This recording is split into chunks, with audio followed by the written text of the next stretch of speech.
ఎక్కువగా ఉండడం వల్ల మనకి 4 అయినా కూడా సరిపోతున్నాయి. మిర్చీలు ఉన్నాయండి. ఇది పాత మొక్క, చాలా సంవత్సరాల నుంచి పెంచుతున్న మొక్క అండి. ఇది అయితే ఇక్కడ ఉన్నాయి. మళ్ళీ మొక్క అంతా ప్రూనింగ్ చేసాక మనకి వచ్చాయి అన్నమాట. చూస్తున్నారా ఎన్ని కోసాయో.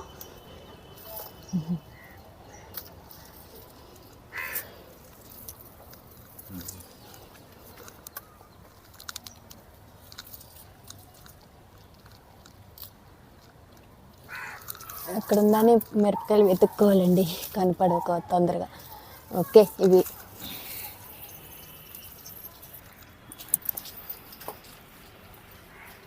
ఇక్కడ నేను దొండ మొక్క వేసాను కదండి, చెప్పాను కదా, స్టెమ్ కటింగ్ ద్వారా వేసిన దొండ మొక్క చాలా బాగా పెద్దదయ్యి ఇప్పుడు కాపుకి వచ్చిందండి. చూస్తున్నారా, ఇది ఒకటి కాసింది.